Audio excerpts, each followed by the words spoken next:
Karibu sana katika channel ya Rich Star, na katika video hii nataka nikuelekeze namna gani unavyoweza ukatatua tatizo ambalo huwa linasumbua sana kwa watumiaji wa Premiere Pro. Na tatizo hilo ni pale unapokuwa una export unakutana na ujumbe kama huu. So ni muhimu sana kujifunza na kuiangalia video hii mwanzo mpaka mwisho. So bila kupoteza muda, tutaanza kukuonyesha njia 2-3 ambazo unaweza ukazitumia. So option ya kwanza kabisa ni kuhakikisha kwamba unavyo export video yako. Kwa mfano umeenda umesave hapa. Unachotakiwa kufanya ni kunenda kwenye drive nyingine kabisa. Kwa hiyo kwa mfano mimi nilikuwa na export kwenye SSD yangu ambayo inaitwa New Volume F. Kwa hiyo nitaenda kwenye SSD nyingine ambayo let's say nitaenda kwenye SSD yangu ya D, kisha nita select hapo, kisha nita save. Hiyo itafanya tatizo hilo kuondoka unapokuwa unafanya exporting au rendering. Hiyo ni option ya kwanza.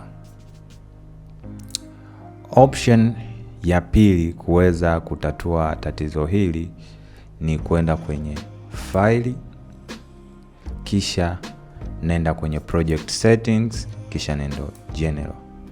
Ukienda kwenye general unaenda sehemu inayoandikwa Mercury Playback Engine GPU na Mercury Playback Engine Software.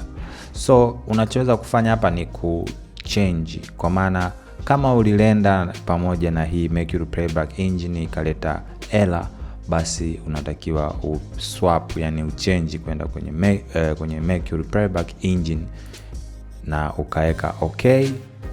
Umeona? Baada ya hapo nenda tena export, basi tatizo hilo litakuwa limeondoka. Na option ya mwisho unachoweza kukifanya ni kwamba nenda kwenye file, export, change option ambayo video yako unataka ifike. Umeona? Kisha badilisha na jina, ambapo baadaye ukishamaliza kufanya export unaweza ukarudisha kwenye jina lako lile. Kwa hiyo kwa haraka ni kwamba error hii ukikutana nayo, vitu vya kufanya, ya kwanza kabisa ni kubadilisha location ambayo ulikuwa una export. Inamaanisha unaweza ukabadilisha location ya drive ama export katika folder lingine. Hiyo ni option ya kwanza. Option ya pili, kama nilivyokuambia kwamba jaribu kuchange playback engine katika Adobe yako. Kwa wewe unatumia Mac ama wewe unatumia Windows, unaweza ukaenda kwenye kama ilivyoelekeza kwenye file, project settings. Lakini pia hata hapa unaweza ukaona kwamba ina sehemu ya software encoding na hardware encoding.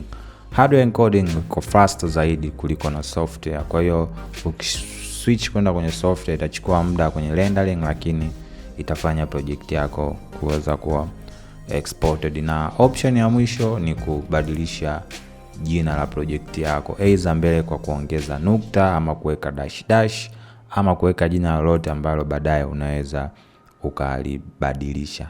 Asante sana kwa kuangalia video hii. I hope utakuwa umejifunza kitu na haitakuwa tena changamoto ya kukusumbua unapokutana na error hii. Asante sana, kumbuka kusubscribe, kushare video hii ili iweze kuona na watu wengine.